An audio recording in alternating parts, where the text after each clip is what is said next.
حیدرآباد سے رپورٹ کر رہے ہیں فیصل خان۔ حضرت شاہ عبداللطیف بھٹائی کی 283ویں سالانہ عرس مبارک کی تقریبات کے سلسلے میں منعقدہ تقریب سے خطاب کرتے ہوئے صوبائی وزیر سید ذوالفقار علی شاہ اور صوبائی وزیر سید غنی نے کہا کہ حضرت شاہ عبداللطیف بھٹائی کی تعلیمات محبت، امن، رواداری اور انسانیت کا لازوال پیغام ہے، جن پر عمل پیرا ہو کر معاشرے میں ہم آہنگی اور ترقی کو فروغ دیا جا سکتا ہے۔ صوبائی وزیر سید ذوالفقار علی شاہ نے ملک بھر سے عرس میں شرکت کے لیے آنے والے زائرین کو سندھ حکومت کی جانب سے خوش آمدید کہتے ہوئے کہا، حکومت سندھ زائرین کو ہر ممکن سہولیات کی فراہمی کے لیے بھرپور اقدامات کر رہی ہے۔ عرس کے تینوں دن انتظامیہ پوری دل جمعی کے ساتھ زائرین کی خدمت میں مصروف رہیں گے۔ انہوں نے کہا کہ آج گورنر پنجاب نے بھی حضرت شاہ عبداللطیف بھٹائی کے مزار پر حاضری دی، جو اس عظیم روحانی مرکز کی قومی اہمیت کا مظہر ہے۔ ان کا کہنا تھا کہ یہ درگاہ عالم انسانیت کی درسگاہ ہے اور موجودہ دور میں شاہ لطیف کا پیغام ہی کامیابی اور معاشرتی بہتری کا ضمانت ہے۔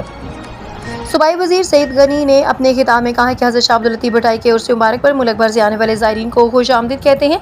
انہوں نے کہا کہ سندھ خوش نصیب ہے کہ اس سرزمین کو ایسے عظیم صوفی بزرگوں کی نسبت حاصل ہے، جن کی تعلیمات نے سندھ کو محبت، امن، بھائی چارے اور کی دھرتی کے طور پر دنیا بھر میں متعارف کروایا۔ انہوں نے کہا کہ شاہ عبداللطیف بھٹائی نے ہمیشہ محبت اور انسان دوستی کا پیغام دیا، جسے آج کے دور میں اپنانے کی پہلے سے کہیں زیادہ ضرورت ہے۔